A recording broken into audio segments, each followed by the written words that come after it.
C'est pas une invitation au travail, ça. C'est une distrait du travail. Ouais. OK. Daniel, veux-tu fermer les caméras de Oui. Ginny? Bye. OK. Bonne présentation. Ben, merci. Oui. Donc, nous, on va se mettre sur mute.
Matt, you're starting it, right? Yep. Okay. Il est déjà parti. Okay. You started it? Mhm. OK, j'attends que tout le monde arrive parce que je vois que les participants arrivent tranquillement. Je vais commencer dans 1 minute. La diffusion vient de démarrer. Tous les participants sont en mode écoute seul. Bon, mais bonjour à tous. Mon nom est Mathieu Menet, je suis co-responsable de la fonction renforcement des capacités du réseau 1. Puis au nom du réseau 1, j'aimerais vous souhaiter la bienvenue à un autre webinaire du réseau. Puis aujourd'hui, on a le plaisir d'accueillir avec nous 3 personnes, Ginny Haggerty, Yves Couturier et Daniel Shermer, qui vont présenter sur le réseau pan-canadien de la SRAP sur les innovations en soins de santé de première ligne et intégrés. Donc, ils vont présenter sur la vision et les opportunités qu'ils qui nous porte à nous. Avant de commencer la présentation, je veux tout d'abord vous rappeler de quelques petites consignes. Donc, notre séance aujourd'hui est enregistrée afin de pouvoir être conservée dans la bibliothèque des présentations du réseau 1. Donc, on vous invite à fermer vos micros pendant la présentation. Puis à la fin de la présentation, vous allez avoir la chance de poser vos questions à Ginny, puis à Yves, puis à Daniel. Puis vous pouvez faire ça de deux manières. Vous pouvez lever votre main en cliquant sur l'icône de main dans votre panneau de configuration. Puis si vous faites ça, bien, vous allez pouvoir poser votre question oralement. Puis sinon, vous pouvez aussi à n'importe quel moment écrire un message dans la boîte à questions. Donc, posez vos questions, puis à la fin de la présentation, je vais gérer la période des questions. Nos invités aujourd'hui sont Ginny Haggerty, qui est directrice scientifique du réseau 1, qui est professeur aussi également à McGill. Yves Couturier, qui est directeur adjoint du réseau 1 et professeur à l'école de travail social à l'Université de Sherbrooke. Et aussi Danielle Shermer, qui est la coordinatrice du réseau 1. Donc, ils ont beaucoup de choses à vous présenter. Donc, sans trop tarder, je vais passer la parole à Ginny. Puis, je vous souhaite vraiment une bonne conférence. Merci.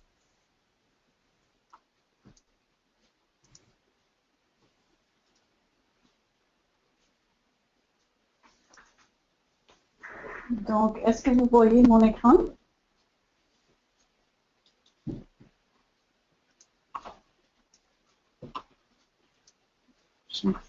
C'est parfait. Voilà. Mais merci beaucoup, Mathieu.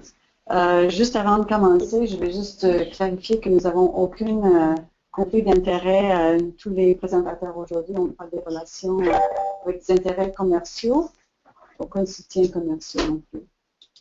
Donc, l'objectif de la présentation aujourd'hui, c'est de vous donner un aperçu du réseau eSplit et puis de parler de comment le réseau 1 participe à ce réseau et les activités à date. Et puis, pour la fin, pour terminer, quelles sont les opportunités de financement à venir, le soutien disponible par le réseau 1, et puis aussi juste un peu des procédures et astuces pour préparer les demandes eSplit. Premièrement, c'est quoi le réseau eSplit?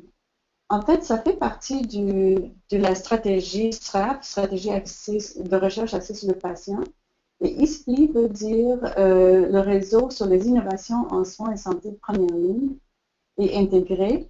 En anglais, c'est le Network in Primary and Integrated Healthcare Innovations. Donc, ça se peut que vous voyez un ou deux des sigles. Et puis, il va y avoir plusieurs liens pour chercher plus d'informations qu'on va rendre disponibles lorsque le webinaire est enregistré dans notre site. En fait, le réseau fait partie de la stratégie des IRSC dans la stratégie de recherche axée sur le patient, tout comme la stratégie de créer des unités de soutien et les réseaux pan-canadiens est caractérisée par un partenariat entre les IRSC et les ministres de santé de plusieurs provinces et territoires au Canada pour avoir une approche d'envergure et de pertinence pour la transformation du système de soins. Voici une carte qui montre les différents réseaux. En fait, le réseau eSplit fait partie, c'est un réseau des réseaux qui sont établis dans chacun des provinces ou territoires. Donc, un total de 11 réseaux qui participent à ce réseau. Chacun est associé et travaille de près avec leur unité de soutien. Et puis ensuite de tout ça, il y a un conseil qui est composé de tous les directeurs des réseaux et aussi un bureau de coordination qui essaie de mettre ensemble tous les efforts de réseau et des partenaires. Les objectifs du réseau eSplit, je vais juste prendre le temps de les lire comme il faut parce qu'ils sont très importants et ont guidé le processus. C'est de créer des possibilités intergouvernementales, c'est-à-dire des échanges entre provinces avec les territoires ou au niveau fédéral pour réaliser des recherches d'efficacité comparative et de rapports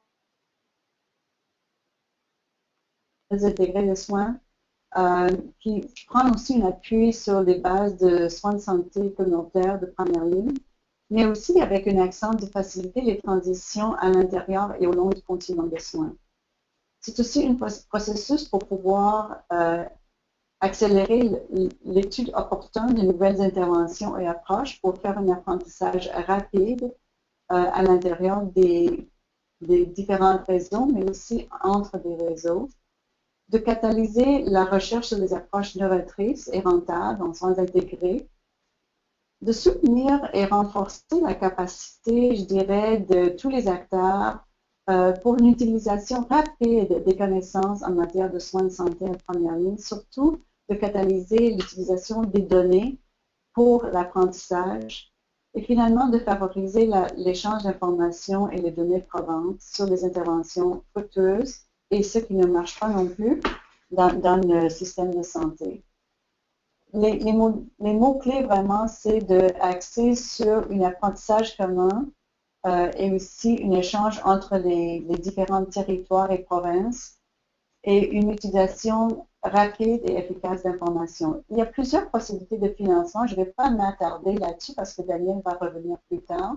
Mais juste pour vous tirer votre attention sur la colonne à gauche, pour voir qu'il y a plusieurs différents types de financement qui vont avec ça.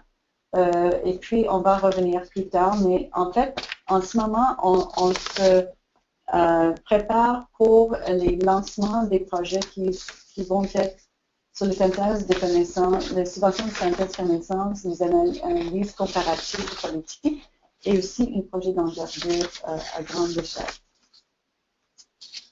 Raison 1 a reçu un financement des IRLC pour développer ou devenir membre de ce réseau. Et puis, nous avons aussi reçu un financement pour la gestion de fonctionnement de notre réseau et nous sommes devenus membres officiels du réseau ISPLI en juin 2015. La façon que c'est organisé, nous devons avoir une direction tripartite, c'est-à-dire on doit avoir une co-responsabilité entre les partenaires de la recherche, les politiques de santé et les soins cliniques. Et nous, la façon que c'est exprimé dans le réseau ISPLI Québec, c'est que nous avons 2 co-responsables à la recherche, Yves et moi-même. Nous avons aussi 2 co-responsables de politique de santé, en gros de la direction de l'organisation de soins de première ligne intégrée du ministère de services santé et services sociaux, et aussi Denis Roy, qui est à l'INES. Nous avons 2 co-responsables pour les soins cliniques. Ce sont des gens qui sont capables de mobiliser le monde clinique et le réseau de santé. Donc, nous avons Pierre Durand, du Centre d'excellence sur le vieillissement du Québec, et Caroline Barbier, qui est directrice générale de l'USUS Laval, ici proche de Montréal. Et finalement, pour renforcer notre engagement d'avoir des patients partenaires à la recherche, c'est Jean Légaré qui agit aussi comme membre de cette direction tripartite pour nous. L'approche du réseau ISPLI, c'est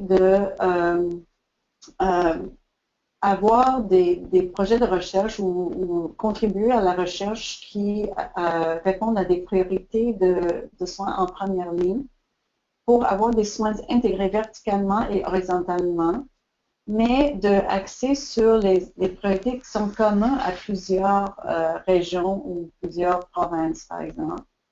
Donc, l'approche interprovinciale représente une valeur ajoutée et une partie très importante de cette approche.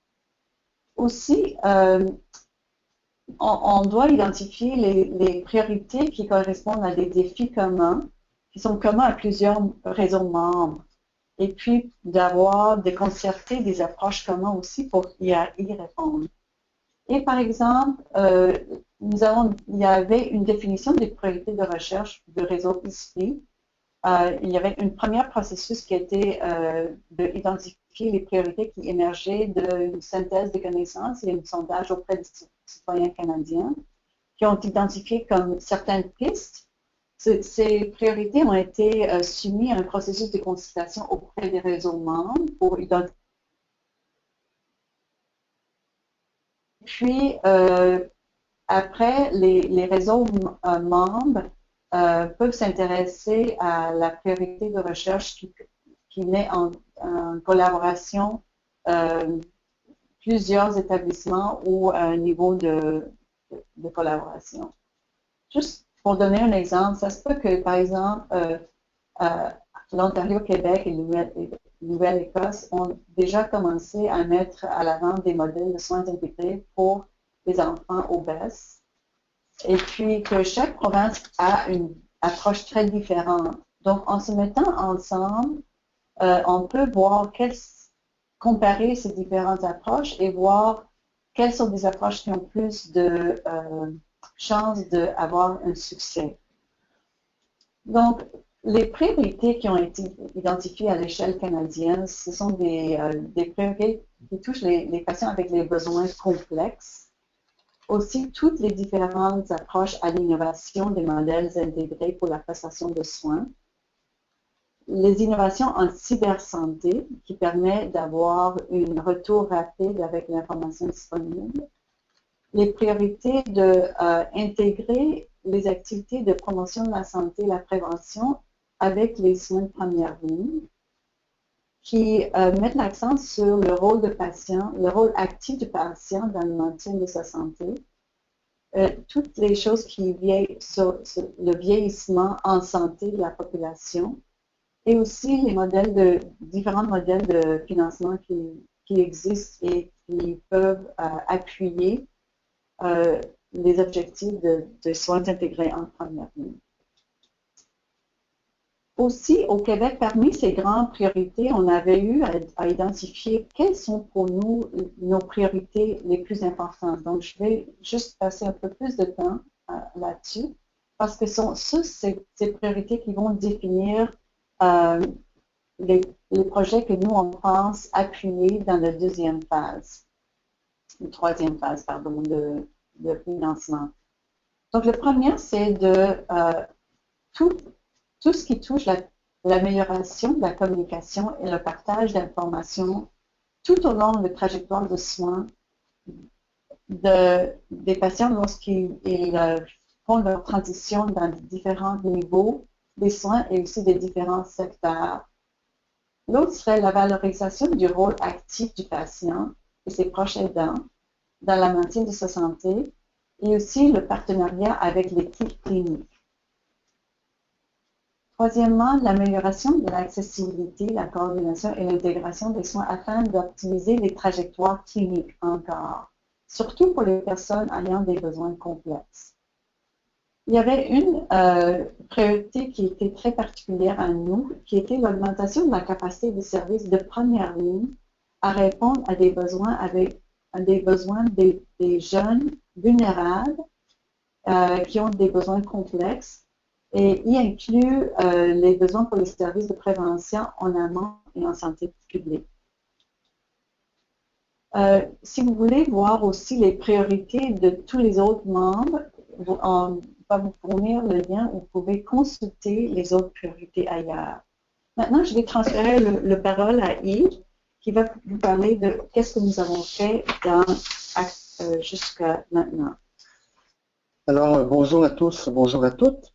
Alors, je vais donc vous parler des projets, des activités plus concrètes qui ont été réalisées par le réseau 1 dans le cadre du réseau ISPLI, notamment des projets qui ont été soumis dans le cadre du concours de recherche rapide, qui ont été financés ou qui sont en cours d'évaluation, et le système environnemental. Tout ça dans le but de vous donner des sources d'information, des sources d'inspiration pour l'identification de vos propres travaux. En fait, vous pouvez voir à l'écran les projets qui ont été financés au Canada, les thématiques qui ont été donc jugées prioritaires de facto par les évaluateurs, notamment 2 projets qui concernent le Québec, notamment celui dirigé par Mme Lucie, qui a fait l'objet d'une présentation webinaire la dernière fois par le réseau 1. Il y a 2 projets qui sont en cours d'évaluation, un porté par Mylène Breton et des collègues en Ontario, un présenté par Christine Loignon et des collègues aussi en Ontario et en Saskatchewan. Donc, c'est des thèmes intéressants, porteurs, qui peuvent vous inspirer éventuellement dans la conception de demandes de subventions dans le cadre qui nous intéresse ici aujourd'hui. Par ailleurs, de manière à nourrir encore plus fondamentalement votre réflexion, nous avons réalisé depuis quelques mois un scan environnemental des innovations qui concernent les sous-premières lignes. Je vais vous présenter tout à l'heure les critères de sélection, etc. Ça nous a donc permis d'identifier un pôle d'innovation intéressante qu'on pense porteuse et d'innovation et qui nous apparaissent ayant un bon potentiel de transposabilité vers d'autres contextes. D'autres contextes au Québec et peut-être d'autres contextes hors du Québec. En fait, les projets qu'on a sélectionnés sont des projets qui sont par nature innovateurs. Alors, je sais que ça pose un enjeu de définition dès qu'on parle d'innovation. En tout cas, ce sont des projets innovateurs qui portaient sur l'intégration des soins et des services, qui engageaient plusieurs entités organisationnelles, dont au moins une composante médicale, et qui ont été mises en œuvre à partir ou suite à la réforme de 2004. Il y avait 324 projets potentiels qui avaient un caractère innovant. 58 ont été retenus et analysés de manière plus fondamentale. Vous êtes capable de trouver sur le site du réseau 1 un extracteur qui vous permet d'identifier des projets qui vous intéressent par région, par appel, en fonction des thématiques visées. Derrière cet extracteur-là, il y a un tableau qui vous permet d'avoir un portrait vite accessible de ces projets-là et qui, pour la très grande majorité d'entre eux, peut vous donne un renvoi vers des sources primaires d'information desquelles vous pouvez évidemment vous inspirer. Il y a eu une phase 2, c'est-à-dire, mis à part ou en plus du portrait qu'on a fait des 54 innovations, on a identifié un certain nombre de projets qui nous paraissaient particulièrement en phase avec les priorités qui ont été présentées précédemment et des coups de cœur, des projets qui nous ont semblé particulièrement riches pour la suite des choses. Et on a fait un travail d'analyse beaucoup plus profond à travers notamment des entrevues menées auprès des principaux porteurs de ces projets-là localement. Alors, on était capable donc de documenter un certain nombre de composants. J'attire votre attention sur les composantes de transposabilité. Donc, vous pourrez lire vous-même dans le texte analytique plus de détails pour comprendre ce qui était dit. Mais en fait, on était capable de repérer des projets qui avaient des caractéristiques qui nous semblaient importantes de souligner. Donc, notamment des projets qui avaient une visibilité forte, qui avaient été mis en forme pour leur transposition, c'est-à-dire avec des guides, des outils, etc. Des projets qui ont démontré, qui étaient accompagnés d'un processus d'évaluation qui a permis de démontrer des effets, des retombées concrètes.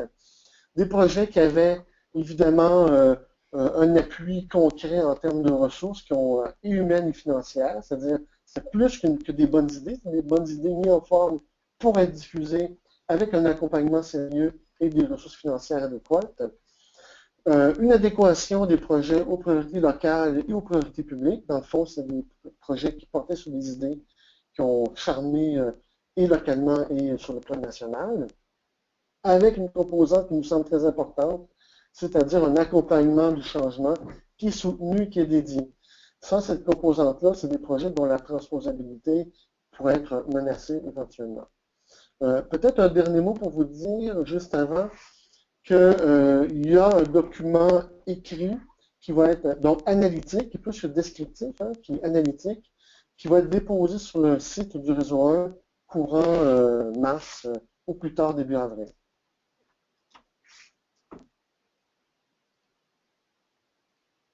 Donc, merci Yves. Bonjour tout le monde, je suis Danielle Shermer. Je vais vous parler dans quelques instants des possibilités de financement à venir. Je vais juste me préparer ici.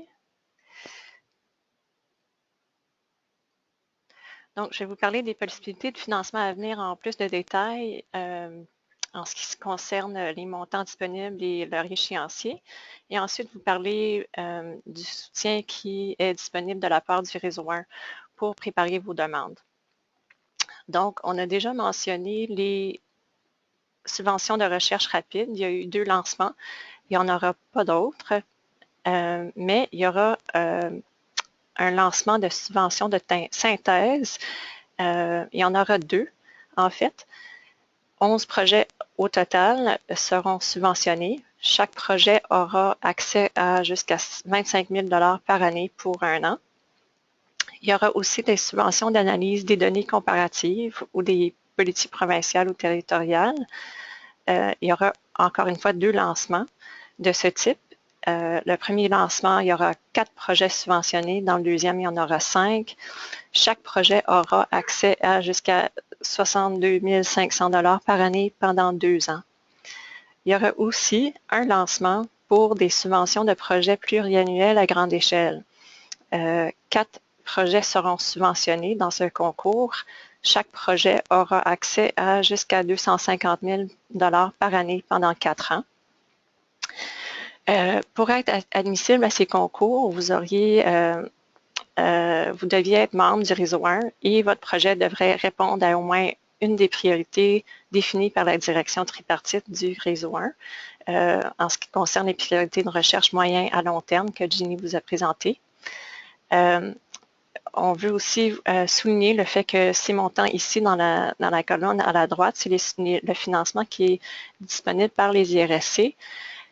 Chaque dollar doit être matché d'avoir des fonds de contrepartie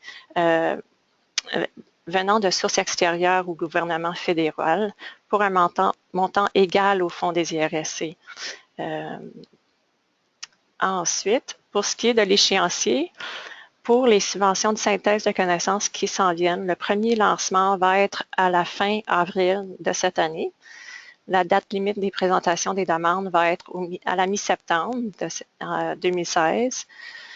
La date prévue de l'avis de décision, c'est en février 2017 avec le début du financement ce mois-là aussi. Le deuxième lancement va être au printemps 2017. Pour ce qui est des subventions d'analyse des données comparatives et des politiques provinciales ou territoriales, le premier lancement est prévu pour mai 2016. La date limite de la présentation des demandes sera à la mi-septembre 2016. La date prévue de l'avis de décision et le début du financement pour les projets sera en février 2017. Le deuxième lancement sera aussi au printemps 2017. Pour ce qui est des subventions de projets pluriannuels à grande échelle, la date de lancement prévue, c'est en juin 2016. La date limite de la présentation des demandes va être à la fin septembre 2016, avec la date prévue de l'avis de décision et le début du financement en mars 2017. Le réseau 1 peut vous fournir avec plusieurs types de soutien potentiel. Premièrement, on peut vous fournir avec une lettre de soutien si vos projets correspondent à au moins une des priorités de recherche à moyen et long terme du Québec. Les lettres de soutien seront requises de la part des IRSC pour chaque province qui est impliquée dans le projet. Donc, pas seulement du Québec, mais tous les autres réseaux provinciaux qui sont impliqués dans le projet auront à vous fournir une lettre de soutien. Il y aura aussi des fonds de contrepartie disponibles en cas d'acceptation de votre projet. Les montants et les critères d'éligibilité sont à déterminer, mais seront annoncés avec l'appel de projet. On peut aussi vous aider à créer des liens avec des collaborateurs et d'autres réseaux pan-canadiens.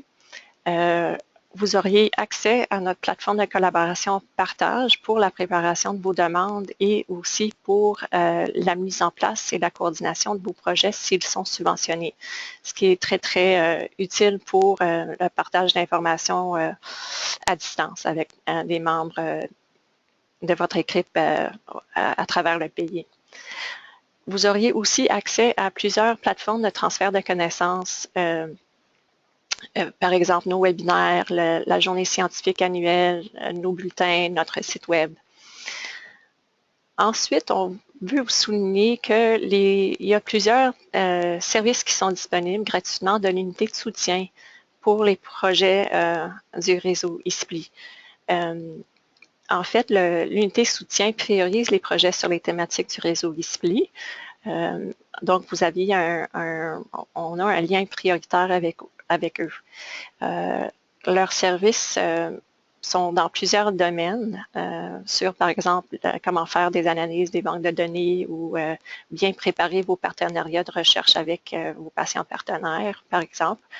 Tous leurs critères et processus d'analyse des demandes sont bien décrits sur leur site web en suivant ce lien ici. Pour avoir accès au soutien du réseau 1, pour des lettres de soutien ou des fonds de contrepartie, on va vous demander de soumettre un formulaire de lettre d'intention au moins 6 semaines avant la date limite des soumissions des demandes aux IRSC. Le formulaire va être disponible au moment de l'annonce de l'appel des IRSC. Et on veut vous encourager à bien vérifier la date limite des autres provinces qui sont impliquées dans vos projets pour ce qui est de leur processus de soumission de la lettre d'intention, parce que chaque province a leur propre date limite pour ces lettres-là. Et bien évidemment, si vous voulez un accès à notre plateforme partage ou vous voulez avoir de l'assistance à créer des liens avec les autres réseaux pan-canadiens ou bien avec l'unité soutien, n'hésitez pas à me contacter. Je vais céder la parole maintenant à Ginny, qui va vous parler des astuces pour bien préparer vos demandes.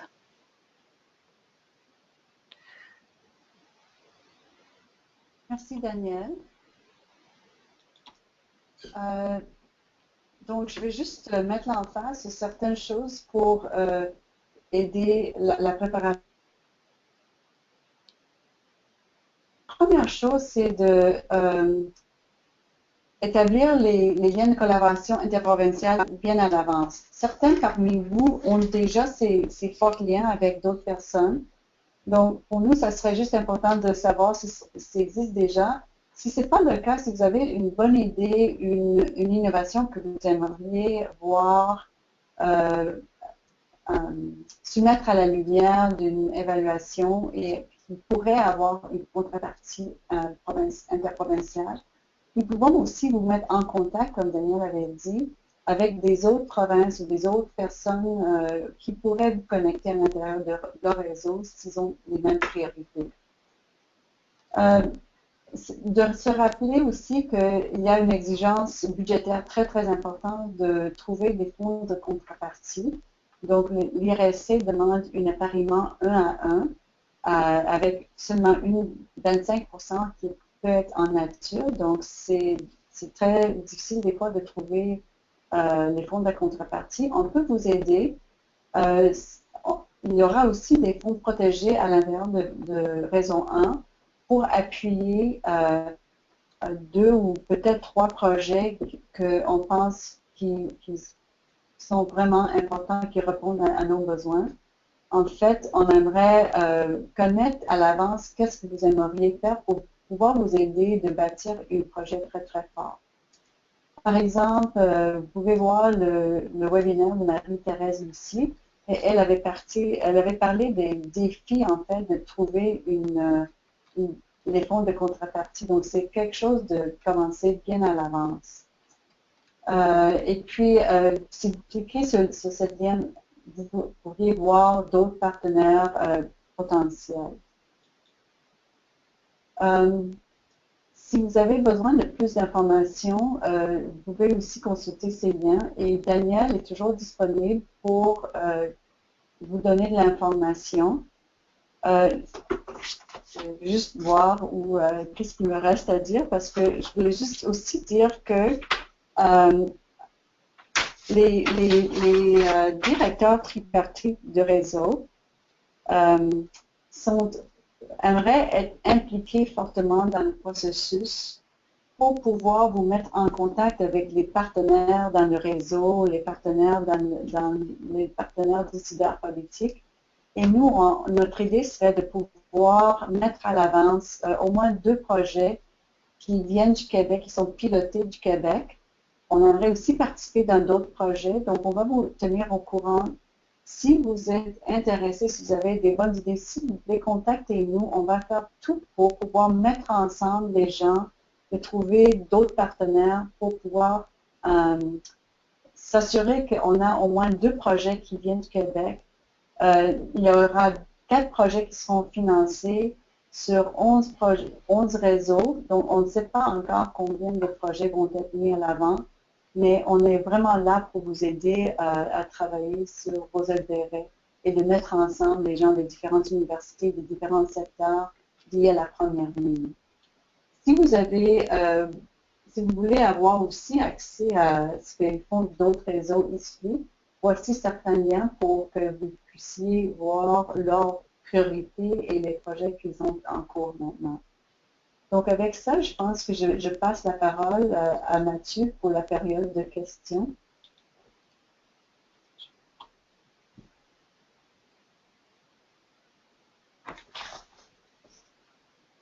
Merci beaucoup, Ginny. Et merci beaucoup, Yves. Merci beaucoup, Daniel.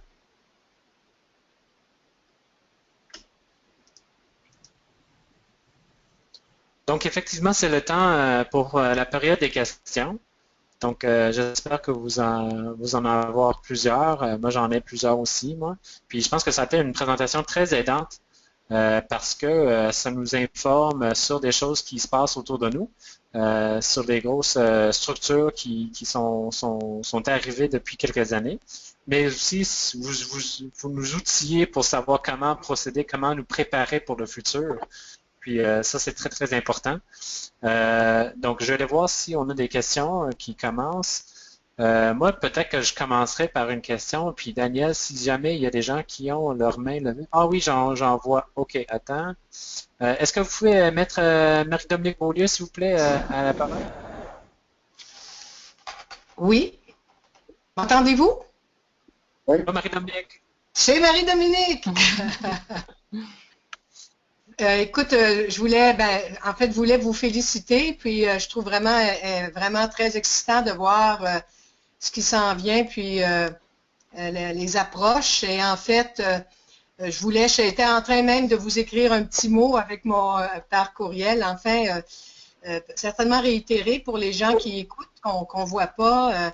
J'apprécie que vous ayez mis de l'avant la collaboration d'unité soutien et le fait qu'on collabore de façon importante à plusieurs niveaux. Puis simplement réitérer que ça sera une priorité pour nous d'aider les équipes avec vous, de concert avec vous, pour que nous mettions toutes nos forces ensemble et donc nous complémenter. Alors, je voulais simplement réitérer ça puis vous féliciter là, pour ce lancement-là officiel avec cette présentation. Merci beaucoup.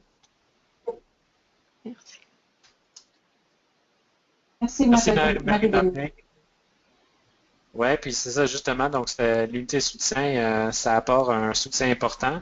Puis il y a des unités soutien dans les autres provinces. Ginny, peut-être que ce serait une première question que j'aurais pour savoir si vous êtes au courant de l'implantation des autres réseaux comme le réseau 1 dans les autres provinces. Est-ce que tout le monde est un peu au même niveau ou est-ce qu'il y a des provinces qui sont un peu plus d'avance que d'autres? Mais en fait, ce sont des différents niveaux. Je dirais que Québec, Alberta, Québec et Alberta surtout étaient 2 réseaux qui avaient déjà commencé, avaient déjà une existence préalable au réseau ISPLI.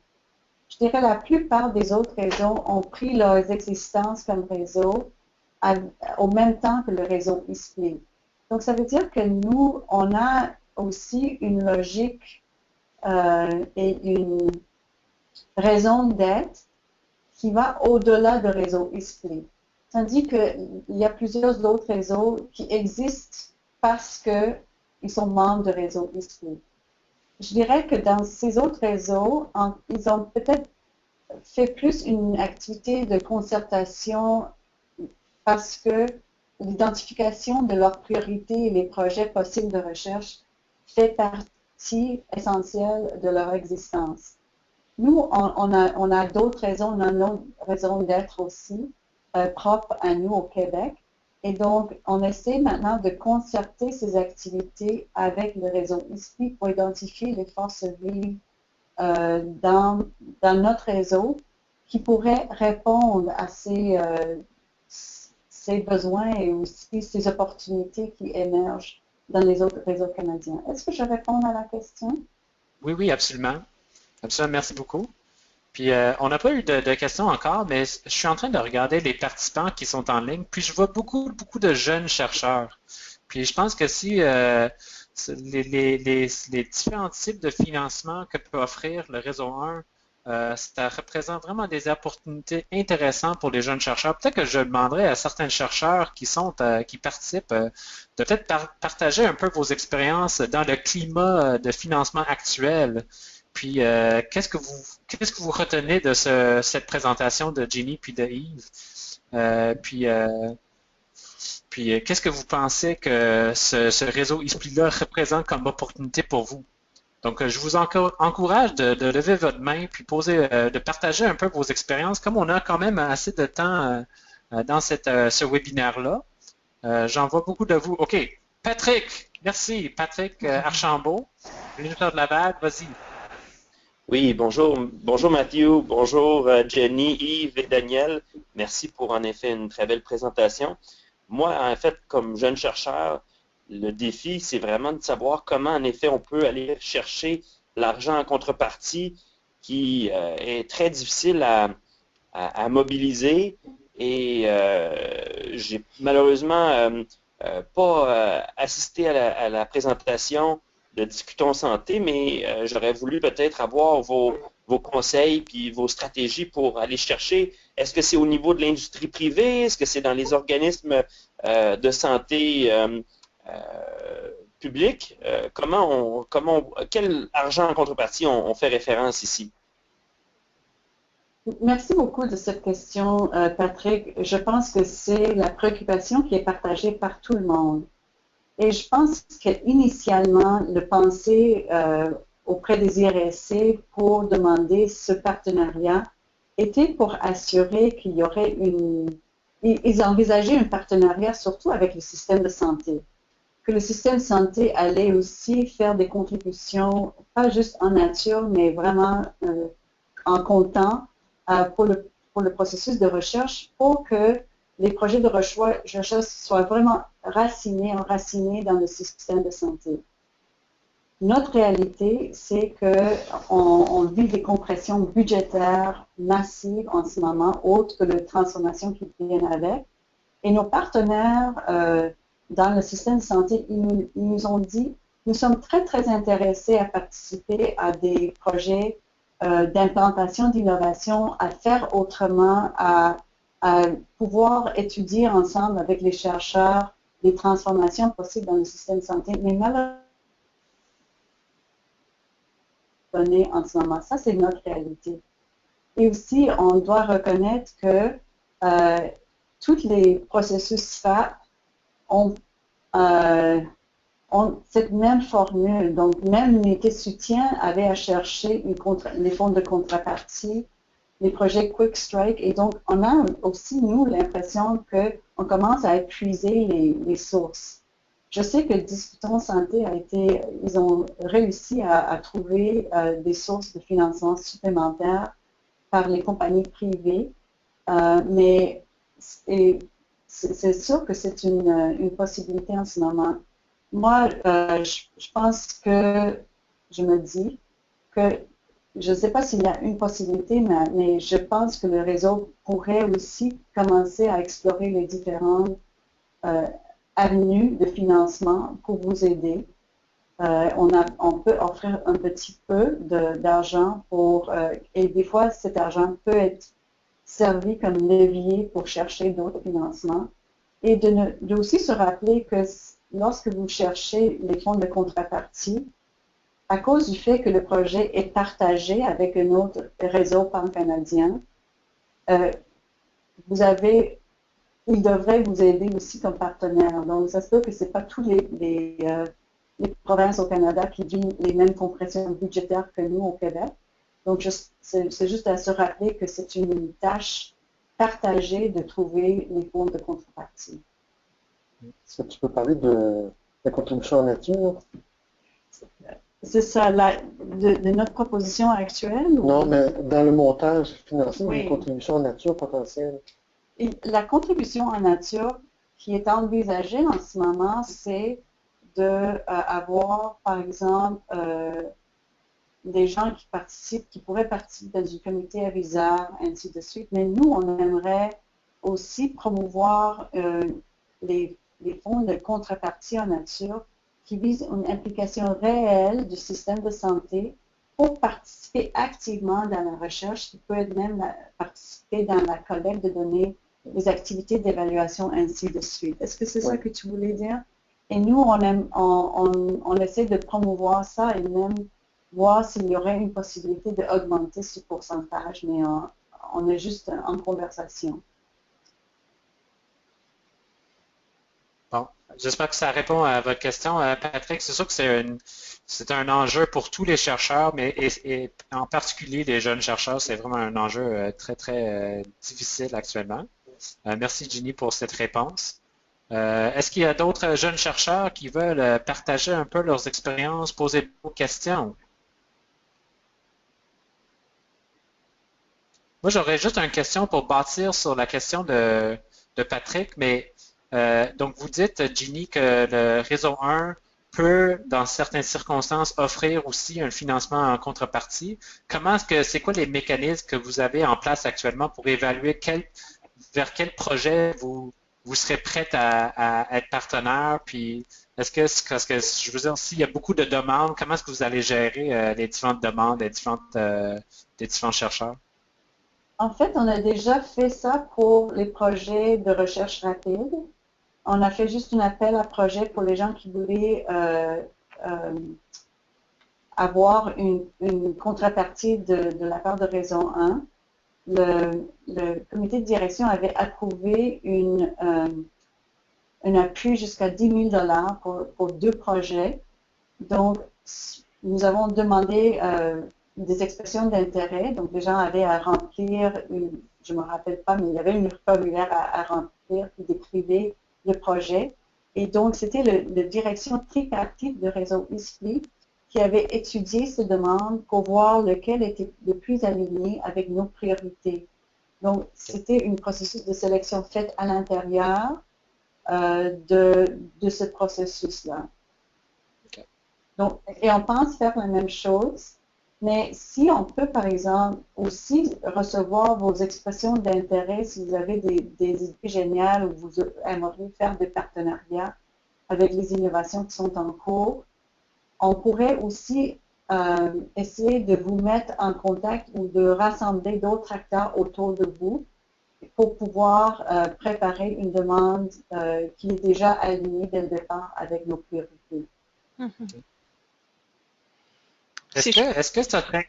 Oui, vas-y, Daniel. Si je pourrais aussi ajouter quelques provinces, si vous êtes intéressé à savoir qu'est-ce qui se passe dans les autres provinces, il y a, par exemple, la Nouvelle-Écosse ont tenu plusieurs discussions pour leurs membres auxquelles on aurait pu...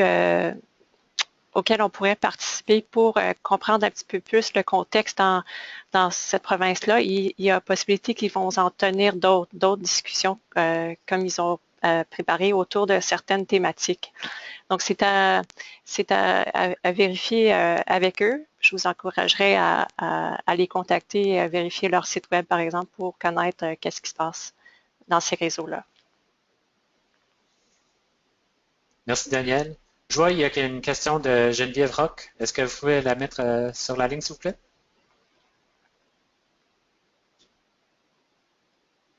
Oui, bonjour. Merci beaucoup pour la présentation. C'était très intéressant. Par rapport au financement, peut-être renchérir sur cette question-là, l'expérience que j'en ai eue il y a quelques années versus à peine 2 ans, parce que j'ai eu différentes expériences, soit dans recherche interventionnelle en santé ou autre, et d'autres projets préalables au départ, Avenir d'enfants, ici au Québec, étaient fournisseurs. On sait que maintenant, ça fait, moi, mes projets sont plus en périnatalité communautaire, petite enfance. Donc, il y a des partenaires aussi qui disparaissent, qui étaient des partenaires qui pouvaient investir. Pour les partenaires privés, je me verrais mal, par exemple, me tourner vers Nestlé pour financer des recherches sur l'éducation prénatale ou des choses comme ça. Alors, il y a toujours l'enjeu du partenaire privé à choisir. Puis pour les partenaires publics, ce que vous mentionnez, les organisations dernièrement ont déposé Partnership for Health System Improvement et les organisations de santé qui ont participé avec nous, justement, contribué en nature au projet, à la collecte de données et tout et tout. C'est étrange parce que selon les concours aussi, c'est mal interprété parce que vu qu'on par exemple, dans la recherche interventionnelle en santé des populations, c'est vu comme une proximité avec les instigateurs de l'intervention, ce genre de partenariat-là. Alors, c'est pas tellement valorisé, contrairement à d'autres concours. Fait qu'on est toujours à la limite de comment aller chercher des ressources. Et je sais que pour avoir discuté d'un projet qui a été déposé dans plusieurs concours qui portait sur les modes d'éducation prénatale en ligne, le ministère de la Santé, l'Agence de santé publique, au départ, c'était des partenaires plus qui s'enlignaient pour des partenariats financiers. Avec les réformes, se sont tous enlignés pour des partenariats en nature. Donc, on s'est retrouvés avec déposer entièrement en nature. Alors, je me questionne beaucoup sur la possibilité de déposer avec, ce que je comprends, c'est que la contribution en nature doit être de 25 de l'équivalent. Donc, je dois trouver 75 en argent et non in kind. Alors, c'est ça, je vois vraiment une difficulté. Fait que, je ne sais pas dans l'avenir, mais il y a vraiment une coupure entre le 3 ans puis maintenant. Et puis j'ai toujours fonctionné avec différents partenaires. Et les partenaires, comme vous le mentionnez, s'épuisent ou disparaissent. Et puis l'autre élément que j'aimerais amener avec monsieur, une question en fait que j'aurais posée, vous avez mentionné dans les innovations que vous recherchez qu'il doit toujours avoir une composante d'implication médicale. Si on s'intéresse, par exemple, à des innovations, je parlais de cours prénataux en ligne ou encore des initiatives, dernièrement, on entendait parler, je sais qu'il y a d'autres chercheurs qui étaient intéressés à ça, une clinique au Québec, SAPSA, qui était mise en œuvre qui sont aussi des innovations pour améliorer l'accès aux services professionnels, mais qui ne sont pas nécessairement mis en œuvre par des médecins. On s'entend? Alors, c'est quoi la proportion de l'implication médicale qui est requise dans les projets à déposer? Ouais. Peut-être d'abord répondre à cette dernière question-là. C'est par commodité qu'on a inclus. On ne recherche pas des projets qui incluent toujours une composante médicale, mais pour le scan environnemental, étant donné l'étendue du potentiel, c'est par commodité, donc on a inclus ce critère-là pour réduire l'étendue du spectre. Sur la question de la proximité, évidemment, l'ambiance de financement n'est pas facile en ce moment, pour les raisons que Jenny a évoquées tout à l'heure. La question de la proximité, je crois que dans ce concours-là, elle se pose un peu différemment d'ailleurs, puisque c'est imbriqué. C'est attendu qu'il y ait une certaine proximité, en tout cas avec les partenaires. Et c'est attendu à tous les niveaux. Hein. Vous avez vu, par exemple, la gouverne de notre réseau au Québec, eh bien, il y a une proximité avec les décideurs qui est vraiment profondément imbriquée. Donc, il y a une ouverture à d'autres types de travaux. Ça n'inclut pas toujours, pas forcément une composante médicale. Peut-être un dernier mot pour souligner un point.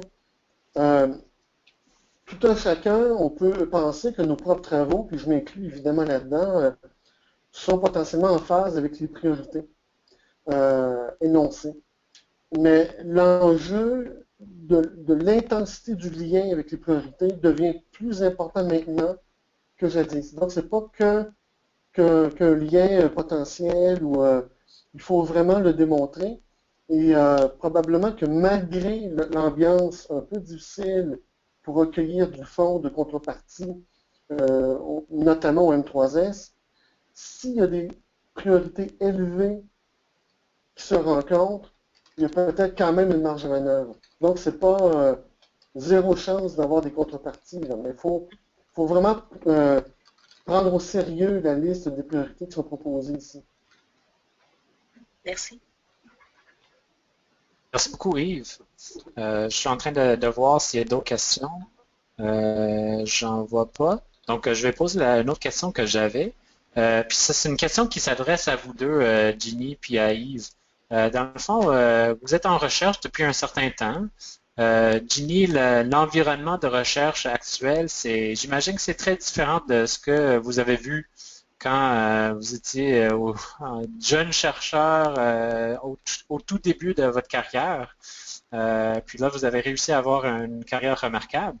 Puis, mais quelles sont, selon vous, les différences dans nos façons de faire, nos comportements comme chercheurs qui qui viennent avec toutes ces nouvelles structures, le réseau ISPLI, l'unité de soutien, des nouveaux investissements depuis quelques années en recherche sur les soins et services de première ligne. Qu'est-ce que nous, pour les jeunes chercheurs, la future génération de chercheurs doit faire autrement? Comment est-ce que nous, on doit faire autrement que vous avez fait quand vous avez commencé votre carrière, Yves aussi, quand vous avez commencé vos carrières? Quelles sont les différences dans notre façon de faire comme chercheurs? Wow, c'est une grosse question. Yves, toi, tu as une réponse? Mais je vais dire, Mathieu, je pense que les crises, they come and go. Ils vont et viennent, non. C'est une bonne grammaire.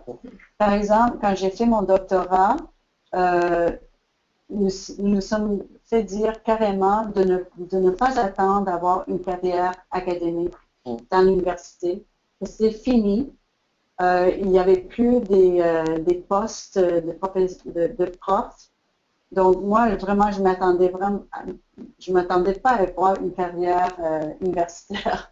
Donc, mais je dirais que ce qui est le constant, c'est qu'on est dans un contexte très changeant, que va passer toujours par des périodes de crise ou de pénurie, et puis après, on peut rentrer dans une période un peu plus aisée.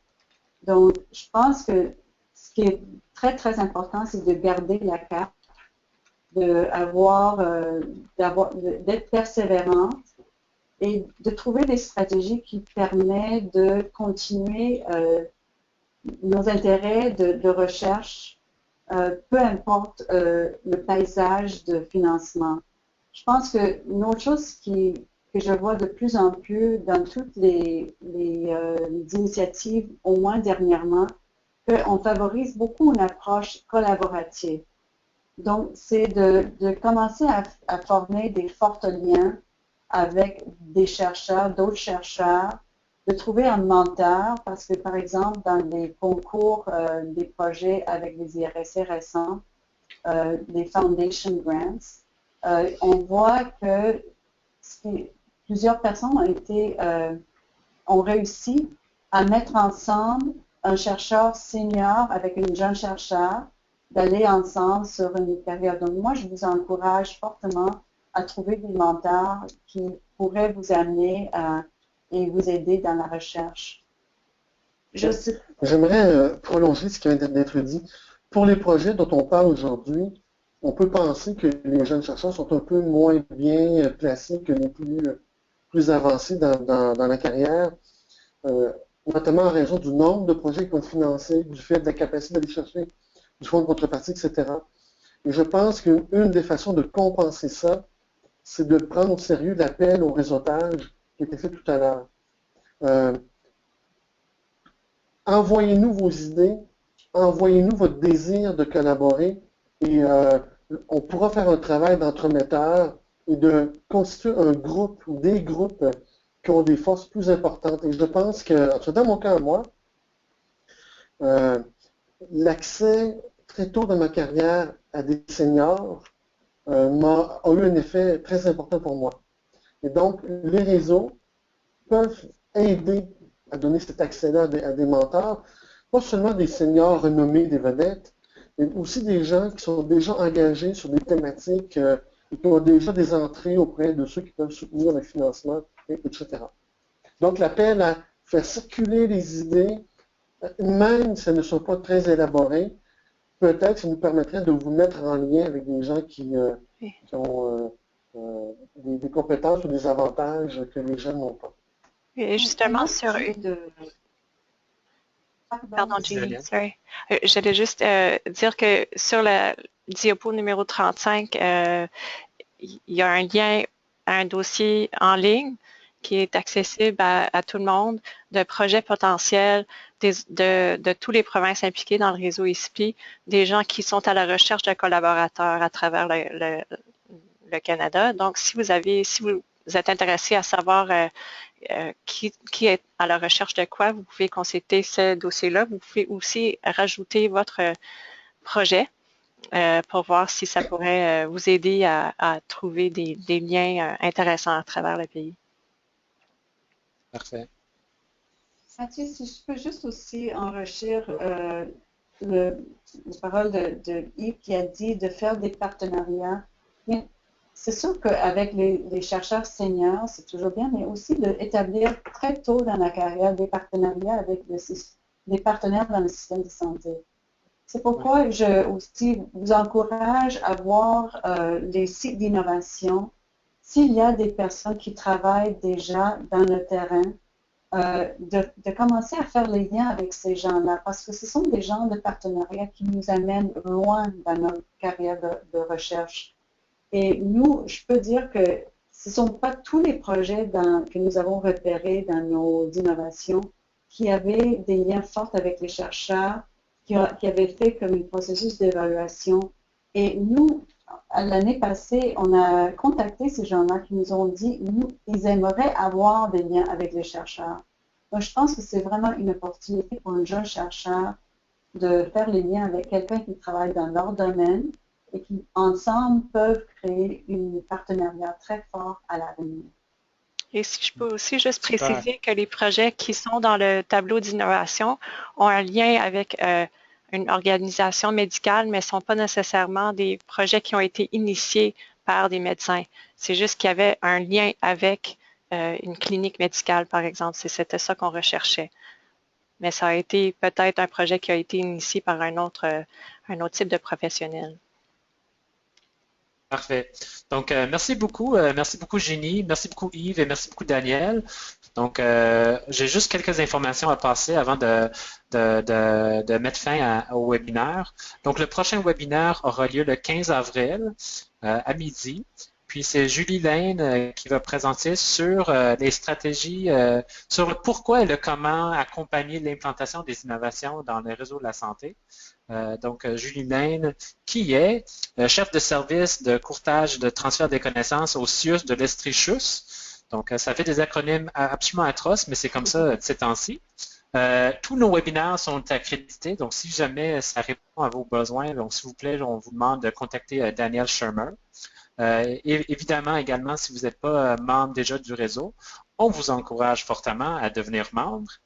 Puis, si vous avez des idées pour des webinaires à venir, ben, s'il vous plaît, contactez-nous. On serait très heureux de vous mettre dans le spotlight pour présenter vos recherches, présenter vos idées. Donc, ceci met fin au webinaire d'aujourd'hui. Puis, on vous remercie, puis on vous souhaite une très belle journée. Merci. Merci. Merci beaucoup.